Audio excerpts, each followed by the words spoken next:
Las musas llegan al teatro. Además, lo más destacado del séptimo arte, como cada jueves en La Marquesina. Laura Barrera, qué gusto estar contigo. Rafael García Villegas, qué gusto estar contigo. También saludamos con mucho gusto a Laura Regis. Hola, Laura Regis, en la interpretación de lengua de señas mexicana. Cerrando el mes, 31 de marzo, muchísima información y además hoy recordando de manera particular en el aniversario de su natalicio al gran Octavio Paz, y con eso arrancamos, Laura. Efectivamente, un día como hoy nace el Premio Nobel de Literatura Mexicano, y precisamente hoy en la mañana en el antiguo Colegio de San Ildefonso se inauguró el memorial Octavio Paz y Marie-José Tramini. Veamos. Las cenizas de Octavio Paz, junto con las de su compañera en vida, Marie-José Tramini, fueron colocadas en un memorial diseñado por Vicente Rojo. Esta pieza, así como la fuente escultórica Piedra de Sol, se encuentran en el antiguo Colegio de San Ildefonso. Octavio Paz, pues, habitó la Universidad Nacional desde los laberintos de este icónico edificio. Y qué bueno que hoy sus polvos, como bien decía Eduardo Vega, descansen aquí con los de Marillo. Juntos están ya esos polvos enamorados, ¿no? Resguardemos pues las cenizas de este ilustre mexicano como un símbolo de su presencia permanente, para que a lo largo y ancho de estas galerías y patios se mantenga como fuente de inspiración para las nuevas generaciones. El memorial Octavio Paz Marie-José Tramini ocupa un espacio interior que será destinado a la lectura y consulta de obras del autor del Laberinto de la Soledad. Así también contará con una batería de pantallas donde se podrá visitar la plataforma Bosque Digital, proyecto desarrollado con la colaboración de Zona Paz, el Colegio Nacional, la Fonoteca Nacional, el IMER, Radio UNAM y Canal 22, entre otras instituciones. Al rato vamos a ver todos un trabajo que hicieron juntos, que Octavio Paz le pidió a Vicente que hiciera pues las locuritas que él hacía en pintura con poemas de él, y realmente salió un libro precioso que tengo entendido que es, bueno, solo salió una edición y es muy difícil de encontrar, pero yo tengo uno ahorita muy bien resguardadito aquí, tengo el contrato, etcétera. Y bueno, pues ahí está eso, ¿no? Es que hay ese antecedente que es una prueba de pues que los dos, Octavio Paz y Vicente, se admiraban mutuamente, se querían. Además de esta ceremonia, el Colegio de San Ildefonso realizará un programa de actividades como parte de la conmemoración de los 108 años del natalicio de Octavio Paz. Entre las 40 actividades programadas se encuentran conferencias a cargo de Christopher Domínguez, Guadalupe Nettel, David Huerta y Salvador Gallardo Cabrera. Se realizarán 3 presentaciones editoriales. La primera será Octavio Paz, Los años en San Ildefonso, compilada por Guillermo Sheridan, Estrella de 2 puntas de Malva Flores y el resurgimiento de la revista Barandal, Nueva Época. Hoy nos dieron los primeros ejemplares de la revista Barandal, Nueva Época. En 1931 se publicó una revista del mismo nombre, hace 91 años, ¿sí? Que se llamaba Barandal. La animaban López Malo, Salvador Toscano, José Alvarado, un grupo muy distinguido de alumnos preparatorianos de San Ildefonso, y a ellos se unió el jovencísimo Octavio Paz, que tenía entonces 17 años de edad. Ese fue su primer paso como editor de revistas, como colaborador de revistas y como animador de esta zona absolutamente esencial de la vida cultural, las revistas. Octavio Paz estuvo aquí hace 91, 92 años y ahora regresa, ¿sí? 108 años después de nacer él. Entonces regresa a San Ildefonso, uno de los lugares cardinales de su adolescencia y de su primera juventud. Es uno de los lugares en los que comienza su trayecto vital y literario. Noticias 22, Alberto Aranda. Y recuerden que también está el portal Zona Paz, donde podemos conocer mucho más sobre este celebérrimo autor mexicano. Y a propósito de celebridades, de personajes importantes de nuestras letras, también el pasado 27 de marzo se conmemoró el natalicio de Javier Villaurrutia, recordado con una dramatización de Gonzalo Valdés Medellín y con la reapertura además de una muestra fotográfica. Aquí está toda la información. Este mes se cumplieron 119 años del nacimiento de Javier Villaurrutia, escritor, traductor y crítico literario que desde muy temprana edad se abocó a renovar la poesía y encontró nuevos horizontes para el desarrollo literario en México. En este aniversario de su natalicio, la Coordinación Nacional de Literatura, a través del Centro de Creación Literaria que lleva el nombre del autor, reabrió las puertas de la muestra Javier Villaurrutia, una vida en imágenes. En esta ocasión la exposición ha trascendido el espacio expositivo y ya tenemos imágenes en el inmueble, ¿no? En el exterior del inmueble, a fin de que la gente conozca a Javier Villaurrutia y se interesen por su obra. Consiste en 3 núcleos temáticos. El primero es Javier Villaurrutia, íntimo, que presentamos ahí.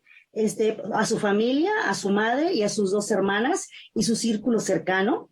Y también tenemos el segundo ciclo, que es núcleo, que es Javier Villaurrutia y el teatro, en el que hablamos de la destacada precisamente labor que hizo Villaurrutia en el teatro, que fue unos grandes precursores. El tercer núcleo resguarda algunos de los bocetos que el autor desarrolló en su faceta como dibujante. Esta exposición se realiza gracias al acervo del Fondo Javier Villaurrutia del INVAL.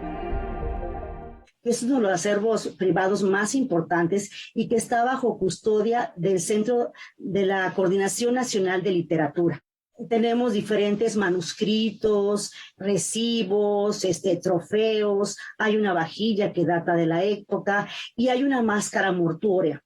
Y es importante mencionar que este fondo está para ser consultado por especialistas, para el público en general, para toda aquella persona que desee conocer sobre la vida de Javier Villaurrutia. Antes de la reapertura, el público pudo presenciar una representación de La estatua asesinada, dramaturgia de Gonzalo Valdés Medellín, que retoma el espíritu poético y teatral del autor de Nostalgia de la Muerte.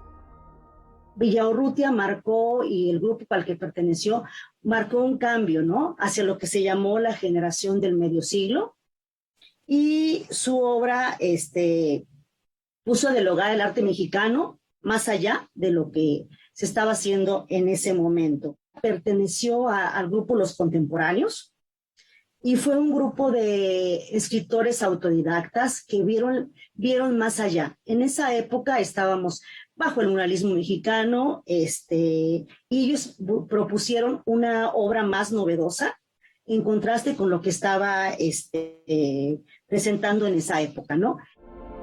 La muestra Javier Villaurrutia, una vida en imágenes, se exhibirá de forma permanente en el Centro de Creación Literaria Javier Villaurrutia de la Colonia Condesa. Con el paso de los años, esta exhibición se enriquecerá con otros documentos. Quienes deseen visitarla deberán agendar una cita. Para Noticias 22, Rodrigo Peredo. Y a propósito de libros, Irene Vallejo estuvo en la sala Nezahualcóyotl del Centro Cultural Universitario. Allí, esta autora española presentó su libro El infinito en un junco. Conozcamos más. Por primera vez, la escritora y filóloga española Irene Vallejo se reunió con su público lector mexicano en un conversatorio realizado en la sala Nezahualcóyotl del Centro Cultural Universitario de la UNAM. En el encuentro, que contó con la participación de las escritoras Rosa Beltrán y Socorro Venegas, la autora de El infinito en un junco, la invención de los libros en el mundo antiguo, se refirió a esta publicación y a su personaje principal, el libro, objeto al que definió como una presencia humana, una posibilidad de comunicación de belleza, pensamiento y emociones. El libro es frágil, pero al mismo tiempo es un gran superviviente y en ese sentido es una metáfora de todos nosotros. Todos somos esa fragilidad donde cabe el infinito de las emociones, el infinito de la poesía, el infinito de esas epifanías momentáneas en las que creemos de repente captar una belleza tan poderosa en el mundo que casi no cabe dentro de nosotros. Esos son también los libros. Y si todos nosotros somos mortales, algo de nuestra experiencia, algo de lo que vibramos, de lo que nos hizo conmovernos, queda en los libros. Y quizá los libros sean una forma de inmortalidad a través de las palabras, a través del lenguaje. La primera edición del Infinito en un Junco se realizó en 2019 bajo el sello editorial Ciruela. Desde entonces se ha traducido a 30 idiomas y ha ganado múltiples lectores en distintas regiones del mundo. Se trata de una publicación que reúne una serie de ensayos que hablan del mundo clásico y la invención de los libros y que tiene como característica ser un híbrido. Dialoga entre la erudición y la divulgación, entre el pasado y el presente, entre lo académico y lo literario. Un libro híbrido, como yo misma soy híbrida, ¿no? Entre filóloga y escritora, entre investigadora y autora de ficción. Y es exactamente un libro híbrido entre el ensayo, tal como lo entendemos, y la fascinación de los relatos enhebrados, como en Las Mil y una Noches y el Decamerón de Boccaccio, ¿no? Esos cuentos de cuentos que se trenzan, que se hilan, que se enmarañan y que acaban convirtiéndose, ¿no?, como en un canto a la fascinación de la palabra. La autora también se refirió a las bibliotecas como un espacio de resistencia, un lugar de alivio para sentirse en comunidad y para la inspiración. Y habló de la importancia de revestir a los autores clásicos a través de su palpitante humanidad, más allá de la figura de perfección y excelencia.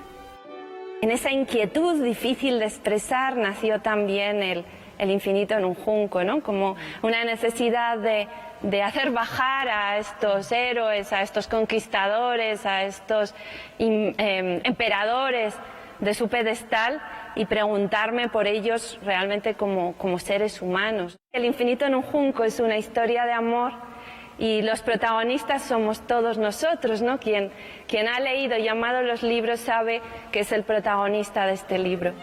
Para Irene Vallejo, los libros son la suma de todos los seres humanos, la comunidad que forman los lectores y que los convierte en humanidad. Noticias 22, Karen Rivera. Y ya que hemos estado platicando de libros de grandes autores, arrancando este espacio informativo, a partir de mañana y hasta el lunes 4 de abril, el tendido de libros Pasión por la Historia llegará a 4 ciudades de la República.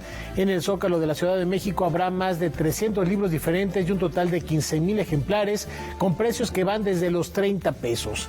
De forma paralela, en el Centro Recreativo Jalapeño de Veracruz, la Plaza de la Democracia en Puebla y la Macroplaza de Monterrey se ofrecerán libros de historia, de divulgación, entre muchos otros títulos. Los tendidos podrán visitarse de 10 de la mañana a 7 de la tarde y por si esto fuera poco, en estas mismas fechas se presentará el programa Pasión por la Historia y aquí daremos a conocer algunas también ofertas especiales con la ya conocida dinámica del teléfono rojo. La transmisión en vivo podrá seguirse en el canal de YouTube y el perfil de Facebook del Fondo de Cultura Económica. A leer, a visitar y a celebrar la historia. Con esta invitación nos vamos a una muy breve pausa.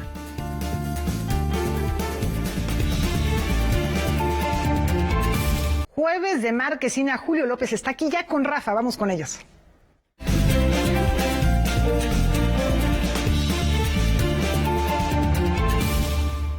Mi estimado Julio, sin más preámbulo, te saludo y nos vamos directo a la información. Hay mucho que platicar. Me hubiera gustado platicar de la cachetada de Will Smith, pero ya pasó. No, todavía de qué hablar, ya salió un video nuevo. Y ya habló Chris Rock también, en fin. Sí. Pero el tema de esta noche es la oferta cinematográfica que tenemos tanto en la pantalla de Canal 22 como la que llega a plataformas digitales y la que se va a celebrar en el extranjero.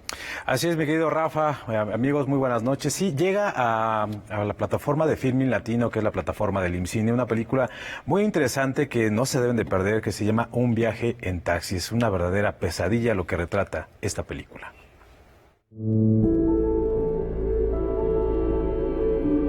Filmin Latino acoge el estreno digital de la película Un viaje en taxi, una pesadilla urbana que vivió un joven de 17 años y que muchos años después revive para ser plasmada en esta película. El filme es dirigido por el cineasta Mark C.K. La verdad es que no estaba planeado hacer un documental acerca de esta historia. La verdad, yo conocí a Mac de la manera más random. Él se estaba quedando en el Airbnb de una persona con la que yo salía. Me invitaron a tomar unos tragos. Y ya estando ahí platicando, de repente empecé a contarle toda mi vida, desde la infancia, problemas con mi papá, todo lo que había pasado conmigo, y aparte esto que es lo que ven en el documental. Y pues bueno, yo lo hice porque él era un extranjero, entonces para mí era una persona que no iba a volver a ver, y era algo que yo tenía que hablar porque me estaba matando por dentro.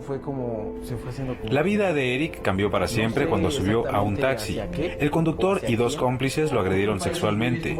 Nunca fue a la policía, nunca vio un médico y nunca se lo contó a su familia o amigos. Después de 10 años, emprende un viaje para recuperar su vida. Estoy tomando cursos para que yo sepa cómo manejar la situación.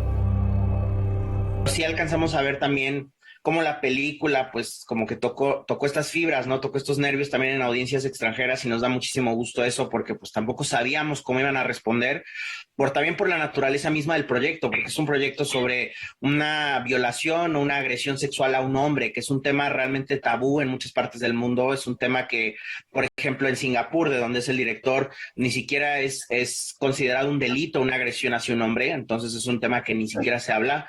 Pero también, hablando de todas estas cuestiones de las masculinidades tóxicas, pues es un tema que también trae pues mucha vergüenza y muchos tabús y prejuicios en la sociedad. Mucha gente dice, no, es que la película se convirtió en una especie de exorcismo para el protagonista de esta historia. Si bien las consecuencias de lo ocurrido lo acompañarán por el resto de su vida, ahora las afronta con la frente en alto. 10 años, cuando cumplí 17 años, tomé un taxi ya para regresarme a la casa, como a las 2 de la mañana, 1 de la mañana. Después de que salió el documental, pues mucha gente se me empezó a acercar, empezaron a ver el documental y me hacían entrevistas, me preguntaban, y la gente que veía las entrevistas me iba a buscar a mis redes sociales y me pedía ayuda, me preguntaba qué podía hacer, a dónde podía ir, cómo se podían hacer una prueba de VIH, si ya tenían VIH, en dónde se podían atender, a dónde pueden ir a denunciar una agresión sexual, qué hacer si es alguien de tu familia, alguien muy cercano, como cosas así, ¿no? Entonces, como te decía, yo no soy especialista, no soy terapeuta, pero bueno, siempre he hablado desde mi experiencia, y bueno, a la gente le gustaba que les diera este tipo de experiencias. Y así luego en el primer semáforo, pues se orilló, porque le hicieron la parada. Un viaje en taxi se puede ver en la plataforma de Filmin Latino por un costo de 41 pesos. Noticias 22, Julio López. No, bueno, qué historia, y también reconocer el valor, Julio, no solo para denunciarlo, sino para compartirlo, contarlo de esta manera. Y ya lo escuchábamos en este testimonio, la gente se acerca, sino para pedir ayuda, o como él dice, no soy psicólogo, pero sí por lo menos no quedarse callados, promover la denuncia. Sí, en YouTube tiene su canal, lo pueden buscar como Eric Sit, ahí encuentran pues los consejos que da a partir de qué pueden hacer si de alguna manera se contagiaron de VIH, y él mismo lo decía, no es lo mismo lo que sucedía en los años 80 o finales de los 90, principios de los 90, perdón, que tener VIH ahora, mi querido Rafa. Es una película que te digo que tienes que ver, y hay que tener mucho cuidado también cuando se toma un taxi de lo que llamamos en la calle, ¿no? Ni siquiera los de plataforma ofrecen 100% de seguridad. Pues ahí está la reflexión, y también destacar el gran catálogo que tiene Filmin Latino. Qué joyas, y ahí está un ejemplo de lo que tiene esta plataforma. Sí, sin lugar a dudas, también las plataformas han venido a ocupar un lugar muy importante, ¿no? Esta película no se había podido estrenar, ya tiene un par de años buscando justamente su exhibición en algunas salas cinematográficas, no lo consiguió y va directamente a Filmin Latino, así que es una oportunidad única. Ya se los decía, por 40 pesos pueden ver esta película, que vale muchísimo la pena. Y nos vamos a otra plataforma, tengo entendido, con una comedia, cambiando completamente de tema. Pues no es precisamente una comedia, es una película que se llama Tío, es de stop motion, realizada en Guadalajara por un grupo de cineastas que, como lo sabes, no han revolucionado el mundo de la animación. Este es de Juan Medina, de la productora Autic, que ellos están trabajando muy cerquita con Guillermo del Toro en la película de Pinocho. Bueno, esta película, que se llama Tío, le ha dado la vuelta al mundo y está teniendo un éxito inusitado. Aquí nos cuenta él de qué se trata.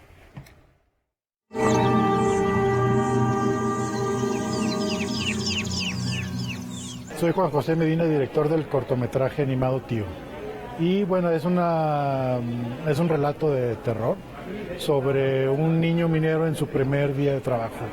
cómo se enfrenta a ciertos poderes oscuros. Totalmente, es una necedad, es una vocación de martirio el querer producir cine con stop motion. Es verdad, es muy caro, es muy lento y al final tienes un producto que te llevó 3, 4 años, cuando un documental o una ficción te puede llevar 2, 3 meses. Es una decisión no muy inteligente quizás, pero es parte de lo que nos apasiona. No es una forma muy pragmática de construir historias, pero tiene su encanto, ¿no? El tío es el dueño del cerro, de la mina y todo lo que hay dentro. Mira, sin vender mucho la trama, yo te puedo decir que sí, seguramente cuando vamos a ver películas de terror, cuando nos enfrentamos a cierto tipo de contenidos, sabemos que existe esa posibilidad de sentirnos ofendidos, de sentirnos agraviados, pero es algo contenido porque finalmente es una ficción. El verdadero horror y el verdadero terror existe en la realidad. Es el momento histórico que estamos viviendo. Yo con este cortometraje traté de hacer una conexión justamente en eso. Sí, era una alegoría, era una ficción, es la historia de un niño, que lo que le sucede en su primer día de trabajo, pero ¿cómo lo conectamos para que el espectador sienta ese verdadero horror? Y es decirle que es parte de la vida cotidiana, es parte de lo que está sufriendo muchas familias en muchas regiones del país. Entonces, ese es el verdadero horror y eso es lo que verdaderamente nos preocupa. Lo que pasa en pantalla es un chiste, pero lo que pasa en la vida real y nuestros temores más profundos están ahí y tenemos que lidiar con eso día a día. El tío no olvida, no perdona. El cortometraje comenzó muy bien, tuvo su premier internacional en Annecy, que es el festival más importante para la animación. De cerca de 4,000 obras inscritas, se seleccionan 40 para la selección oficial y ahí estuvo México con Tío. Hasta el momento llevamos 135 selecciones oficiales y algo así como 35 menciones y premios del jurado.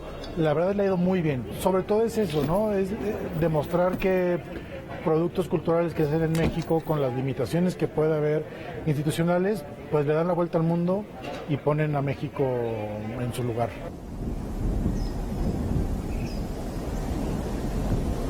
Bueno, una propuesta fascinante, lo comentábamos, humor negro un poco ahí envuelto en esta obra de arte. 8 minutos, 4 años se tardó en realizar estos 8 minutos. Más o menos, le invirtieron muchísimo, pero la verdad es que el trabajo es espectacular. Se ve espectacular. ¿No? Ya lo decía, ¿no? Es un trabajo realizado por este estudio Autic, ¿no? Donde también se involucra otros cineastas como León Fernández o Rita Basulto, que también tienen trabajos espectaculares, ¿no? Y lo repito, ¿no? Estos cineastas mexicanos están trabajando con Guillermo del Toro en la película de Pinocho, que parte de ella se hizo en Guadalajara, ¿no? Y que ya nos surge que se estrene. Ya se estrena a finales de año, en diciembre. ¿Qué más tenemos, Julio? Lo que sí sucedió justamente hoy a las 6 de la mañana, anunciaron a los nominados a la 9ª edición de los Premios Platino, que reconocen lo más destacado del cine iberoamericano y, por supuesto, México estará presente.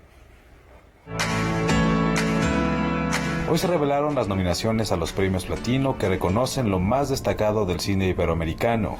El largometraje español El Buen Patrón, dirigido por Fernando León de Aranoa, y la serie argentina El Reino encabezan la lista de candidaturas. El Reino obtuvo 6 nominaciones, seguida por la serie española Hierro, que obtuvo 3.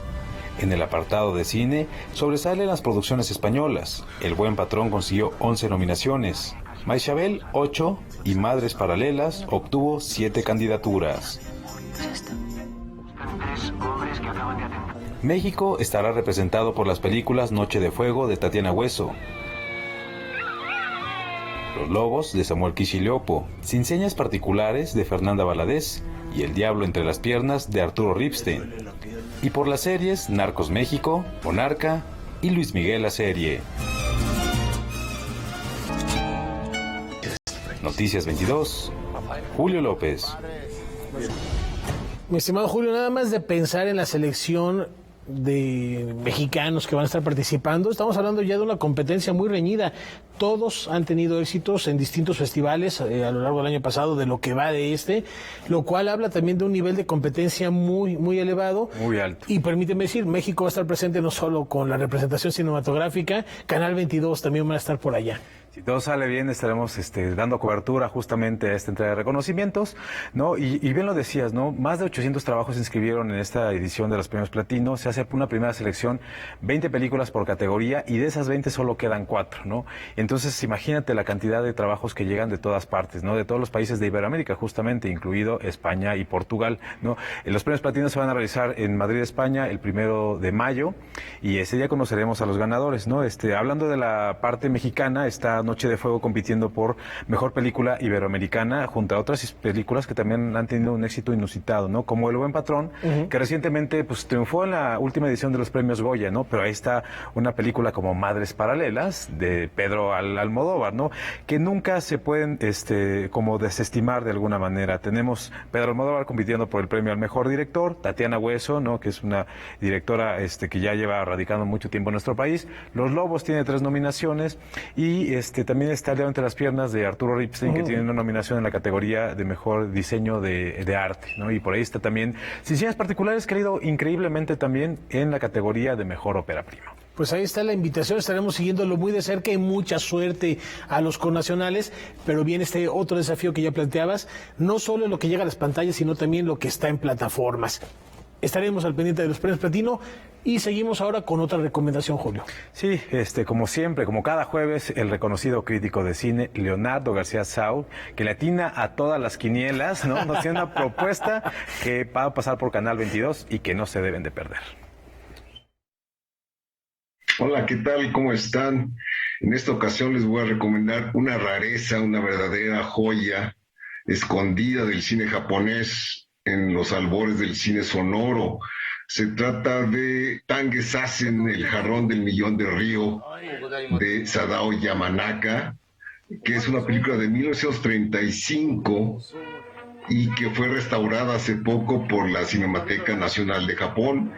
Es una película que, junto con otras 2, son las únicas sobrevivientes de la filmografía de Yamanaka, porque por razones de la guerra, sus largometrajes que se cuentan entre casi 30, se perdieron la mayoría por lo que sucede en una guerra. En fin, el caso es que la película es muy divertida, trata sobre un señor feudal que oculta en un jarrón un mapa para encontrar un tesoro de 1 millón de río. El río era la moneda en el Japón feudal, y le regala el jarrón a su hijo. No sabe que tiene ese mapa y se lo da como roperazo a su hermano menor. El hermano menor tampoco cree que valga nada porque es un jarrón bastante feo, y se lo vende a un chatarrero. Entonces ahí empieza, cuando ya se enteran todos que contiene ese mapa, todos se ponen a buscar ese maldito jarrón. Esa es la trama de esta muy divertida comedia, que contiene además elementos ya interesantes del género del Jidaigeki, al que Yamanaka colaboró de manera decisiva. O sea, la película de época protagonizada por un samurái, que en este caso, que se llama Tange Sassen, como el título, es un samurái caído en desgracia, porque no solo no tiene un patrón, no tiene un amo, es un ronin, lo que se conoce como un ronin, y es un samurái tuerto y manco. Entonces, eso da pie a muchas situaciones cómicas, cosa que le costó la vida a Yamanaka, porque en el Japón belicista de los años 30 era mal visto que se burlaran de una figura tan importante como el samurái. Entonces Yamanaka fue enviado al frente, a Manchuria, y ahí murió de disentería a los 28 años de edad. Y esa es la triste historia de un cineasta que obviamente tenía mucho potencial, y ustedes van a tener la oportunidad de ver una de sus 3 películas mañana. El viernes 1 pasará esta película, Tange Sassen, el jarrón del millón de Río. No se la pierda, por favor, mañana a las 10:30 de la noche, aquí en el 22. Hasta la próxima. Gracias, Leonardo. Qué joya, no se la pierdan el día de mañana. Y hay más sorpresas en la pantalla de Canal 22 hoy mismo, Julio. Así es, mi querido Rafa. Hoy a las 10:30 de la noche pasa Perfume de Violetas, dirigida por Marisa Stach y producida por Pepe Will, dos cineastas que no han dejado de producir cine de manera independiente, lo hacen estupendamente. Y esta película yo creo que es una de las imperdibles. La ves, la vuelves a ver y siempre encuentras cosas nuevas y la pasas muy bien. Hablamos con una de las protagonistas, Jimena Ayala, y esto fue lo que nos dijo. Ya lárguense, si no están molestando. ¿Tú qué, flaquita? ¿Qué te vas a juntar con esta meona? Con ella no te metas, te lo advierto. Es muy curioso cómo ha sido una película tan vigente a pesar justo de tantos años, ¿no? Es una película que salió en el 2000 y 20 años después todavía es una historia que es vigente. De alguna manera yo creo que Marisa y Pepe lograron retratar una parte de... lo que yo uso. Pues de la humanidad más allá de una generación. Creo que Perfume de Violetas retrata de una manera como un panorama, o sea, que expone la situación tanto de mujeres como de hombres. Los personajes hombres en Perfume de Violetas también son muy interesantes y a veces la lectura se queda más como en lo femenino.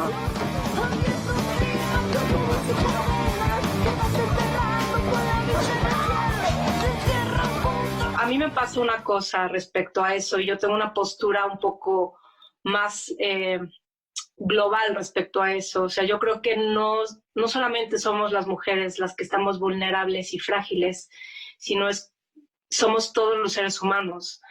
No nos podemos separar tanto como con los géneros. Cuando las muchachas no se dan a respetar, les pasan cosas así. O peores. Es una película que sigue vigente tanto en la adolescencia como en la sociedad mexicana y hasta podría decir que en una cuestión global. ¿De dónde sacas el dinero para pagarte los lujitos que te dan? Te andas metiendo con el topi. Desgraciada puta. ¿Qué me dice? Bien lo comentabas, Julio, una película que se puede ver y tener cualquier cantidad de lecturas, no pasa de moda. Hablaban también de la vigencia que tiene Perfume de Violetas y la oportunidad que tenemos de verla hoy a las 10:30 de la noche. Sin cortes comerciales, ¿no? Además. Tuve la oportunidad de platicar recientemente con Pepe Will acerca de esta historia. Acaban de terminar una película, la están postproduciendo y Marisa está dirigiendo una serie, así que andan muy ocupados todavía realizando producciones que espero que pronto nos compartan. Imparables los dos y grandes creadores del séptimo arte. Gracias, mi querido Julio. Un placer, como siempre. Pues ahí está la recomendación para no separarse de Canal 22. Y por si esto no fuera suficiente, otra recomendación para estar en la pantalla, Laura. Otra recomendación, como dices, apegarse a la pantalla Canal 22. Ya vieron la variedad, la diversidad de contenidos que les ofrecemos. Y hoy, como cada día, a las 9 de la noche tenemos Debate 22. Hoy Jacaranda Correa va a recibir a la periodista y escritora Anabel Hernández para hablar sobre su libro Emma y las otras señoras del narco. ¡Qué gran tema! No se lo pierdan. La entrevista al término de Noticias 22. Vamos a la pausa.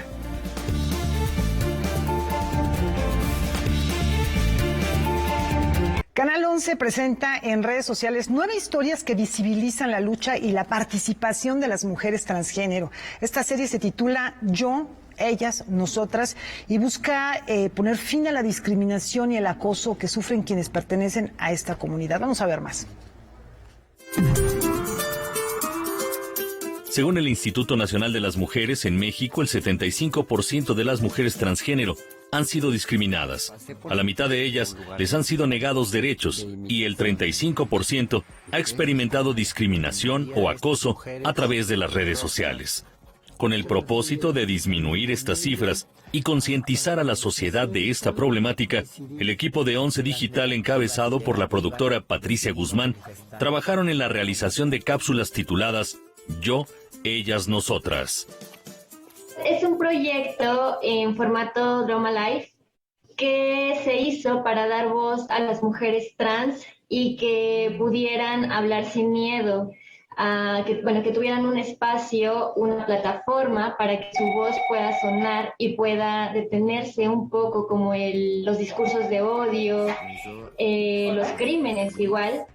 y puedan estar tranquilas y puedan expresarse ellas como ellas quieran.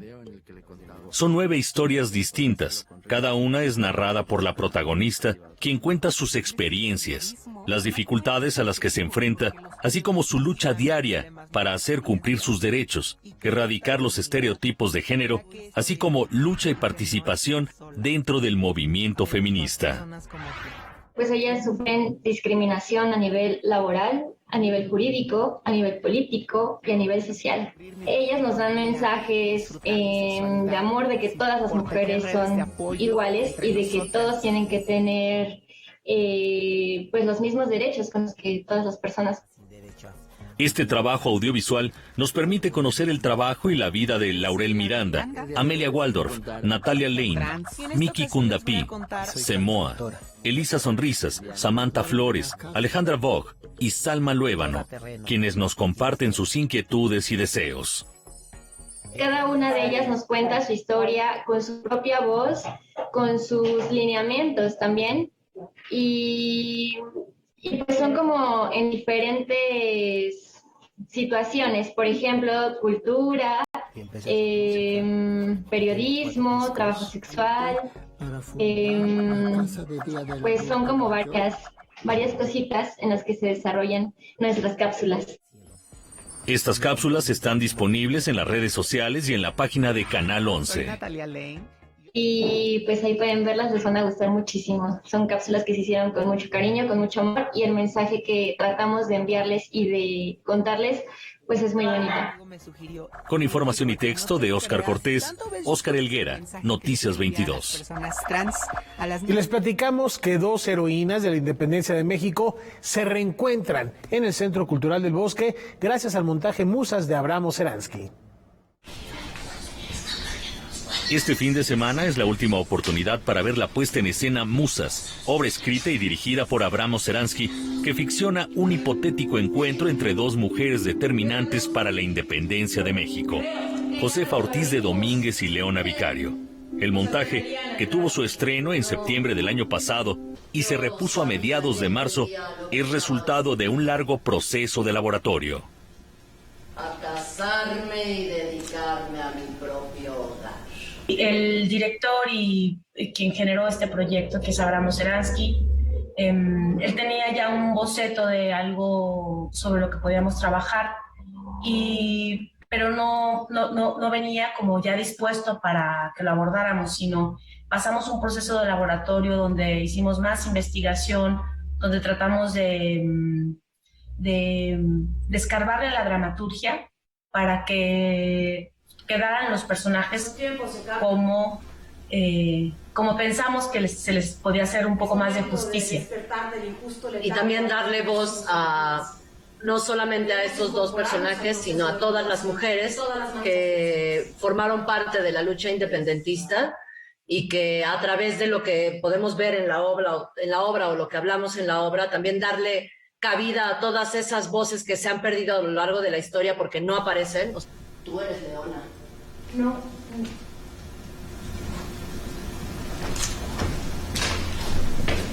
Mejor llámeme Enriqueta. La puesta en escena en la que actúan Judith Inder, Erika de la Llave y Gabriela Núñez, intérpretes del elenco estable de la Compañía Nacional de Teatro, además de la actriz invitada Astrid Romo, propone un encuentro casual entre las heroínas mexicanas que pudo suceder en una pequeña capilla del centro histórico hacia finales de los años 20 del siglo XIX, un par de años antes de la consumación de la independencia. Durante más de 1 hora, ambas mujeres compartirán sus luchas e historias personales. Que no dijera nada, para callar todas las acusaciones en mi contra. Este encuentro que hemos ficcionado, pues pensamos que sí pudo haber sucedido y pues a partir del encuentro de estas 2 mujeres hay una admiración previa de Leona por la figura, por lo que le inspira la persona de doña Josefa. A partir de este encuentro empiezan a contar cada una sus propias experiencias y a y a conocerse un poco más, ¿no? En este contexto. Eran vecinas casi de Colonia, es en una de las capillas que están en el centro histórico, en el primer cuadro de la Ciudad de México, que es por donde ellas vivían. De hecho, en nuestro trabajo de campo fuimos a ver dónde vivía la corregidora, fuimos a ver dónde había vivido Leona Vicario, y sí, o sea, era imposible que no se hubieran cruzado, que no supieran que estaban por ahí, ¿no? Uh-huh. Y en esta plática en donde son dos generaciones sobre una misma lucha, con ideas a lo mejor distintas, pero que están peleando por una misma causa. La obra Musas termina su temporada en el Teatro El Galeón Abramo Seransky y del Centro Cultural del Bosque este fin de semana. Podrá verse el viernes a las 8 de la noche, el sábado a las 7 y el domingo a las 6 de la tarde. Hay una canción que cantamos en escena, ¿no? Que es debéis las mujeres de colaborar en la hermosa obra de la humanidad. Mujeres, mujeres, necesitamos vuestra unión. El día en que estalle nuestra grande revolución. Es el tiempo de las mujeres. Los esperamos, vayan al teatro. Con información y texto de César H. Meléndez, Óscar Helguera, Noticias 22. El próximo lunes 4 de abril a las 6 de la tarde, Pedro Cominic presenta un nuevo episodio de Catarsis 22. ¿Quieren saber quién acompañará a Pedro? Vamos a ver.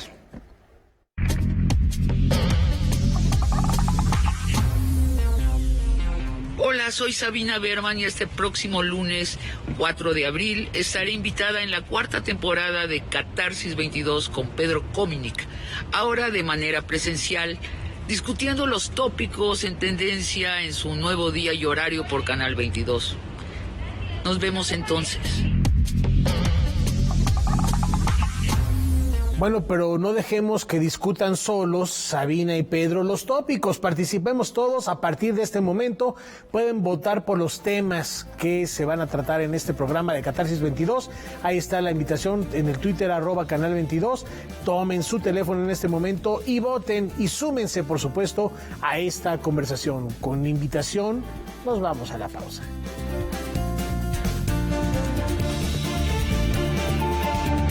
¿Cuántas veces hemos escuchado el término chilango? ¿De dónde provienen los que llegan a la capital, los que están en la capital, los que nacen en la capital, los que se van de la capital?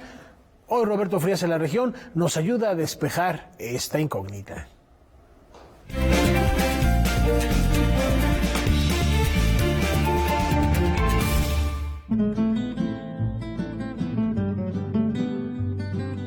Las palabras tamaulipeco y chapaneco tienen en común que hacen referencia a estados de la República Mexicana y que son gentilicios, es decir, adjetivos que designan el origen de una persona o de algo.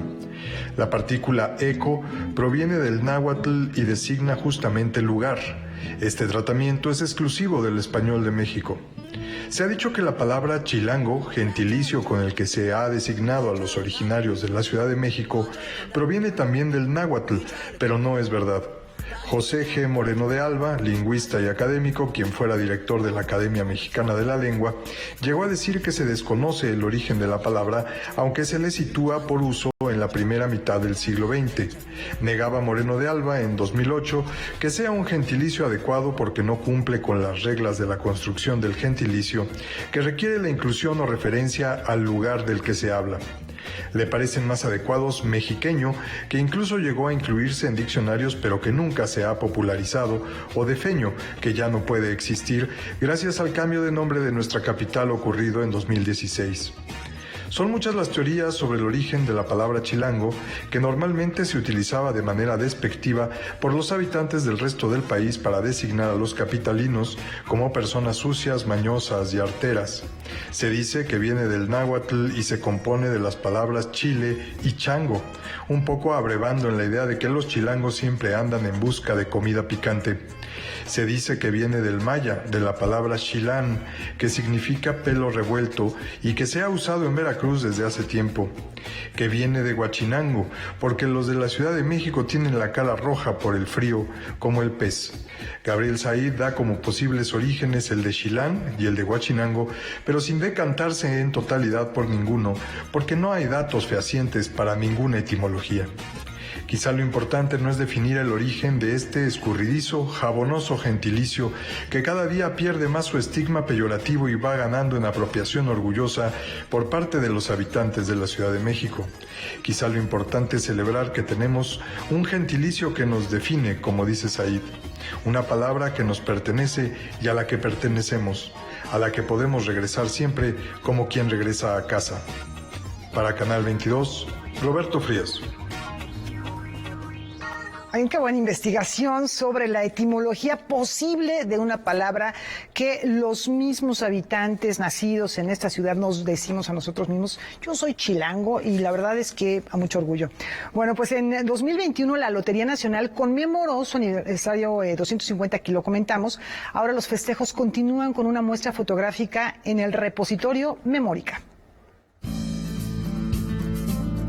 Con el propósito de recaudar recursos para la construcción de obra pública, fue creada en 1770 la Real Lotería General de la Nueva España, con un sistema lógico y sencillo. Con los ingresos de los primeros sorteos inició la construcción del Alcázar del Castillo de Chapultepec y la reedificación del Santuario de la Virgen de Guadalupe. Ese es el origen de la institución más longeva del país, la Lotería Nacional para la Asistencia Pública.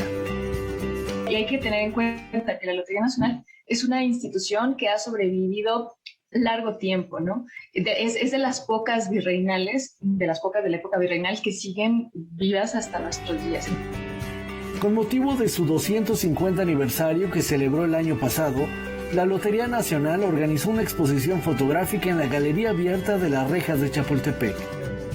Y para no dejar en el olvido, digamos, esa trayectoria tan importante de esta institución, la Coordinación de Memoria junto con Lotería Nacional llevamos al modo virtual esta exposición. Son 250 años de datos, de la historia, de cómo se empezaron los primeros sorteos, de cómo metían los boletitos en pedacitos de madera, en rollitos de madera, los giraban en un barril y que ya desde entonces, desde 1770, eran los niños los que daban el sorteo ganador. A través de fotografías y documentos distribuidos en 5 núcleos, se hace un recorrido por su historia, sus aportaciones y la evolución que sufrió a la par de la innovación tecnológica. En cada una se van mostrando diversos documentos, por ejemplo, algunos cuando son muy antiguos, pues son los anuncios de los sorteos de los ganadores, otros son los bocetos de aquellos, digamos, como lugares en donde se giraban estos billetes, otros, por ejemplo, el diseño del barril de madera o en donde se ponían los resultados. La exposición 250 aniversario de la Lotería Nacional estuvo a cargo de Montserrat Orellana y podrá consultarse en el repositorio digital Memórica. Haz memoria. Esta exposición virtual es un testimonio de esa muestra, pero también un agradecimiento a los que han hecho posible la Lotería Nacional y también los que han jugado durante estos 250 años. Noticias 22, Oscar Cortés. Oigan, y les recordamos que mañana, 1 de abril, no se pueden perder bajo ninguna circunstancia la transmisión en vivo del conversatorio Historia Política del Cuerpo Sexuado, un encuentro que organiza el programa de posgrado en estudios de género de la UNAM. Pueden seguirlo a partir de las 12 del día a través del perfil de Facebook que aparece en este momento en sus pantallas, que es el que corresponde precisamente a Estudio de Género de la UNAM. No se lo pierdan, hay grandes ponentes y una reflexión muy interesante que hay que seguir muy de cerca mañana al mediodía. Laura, y hay otra efeméride. Fíjate que sí, que un día como hoy, pero de 1727, nace Isaac Newton, un gran personaje que revolucionó la física, las matemáticas, se dedicó al estudio de la gravedad. Vamos a conocer más de él. Su imagen recostado bajo un árbol, del cual cae una manzana que le golpea la cabeza, apenas resume la amplia contribución que dio a la ciencia. Es conocido mayormente por su ley de la gravitación universal, que demuestra que las leyes físicas que rigen el movimiento de la Tierra aplican por igual para los cuerpos celestes. Es Isaac Newton, físico, teólogo, inventor, alquimista y matemático inglés, nacido en Woolsthorpe Manor.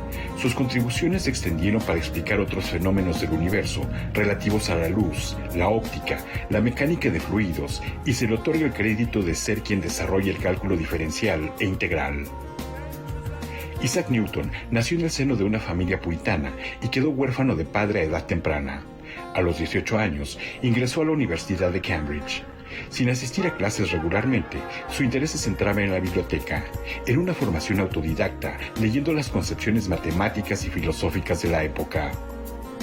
Hacia el final de su vida, tuvo un desencuentro con Leibniz, con mutuas acusaciones de plagio.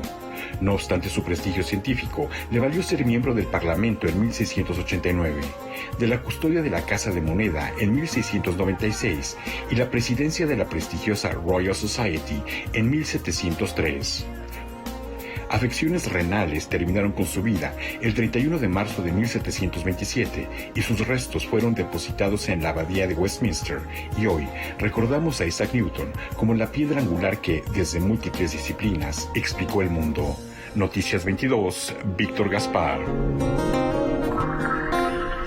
Y nos despedimos con otra efeméride recordando al gran compositor austriaco Franz Joseph Haydn, 290 años exactos de su natalicio, Laura, considerado el padre de la sinfonía. Son más de 104, 105 sinfonías, por ahí hay quienes afirman que son 107, un maestro en toda la sentido de la palabra, maestro, sí, del clasicismo. Efectivamente, Vienes. Y bueno, pues vamos a escuchar un fragmento de la sinfonía 102 en si bemol mayor. Disfrútenlo, muy buenas noches.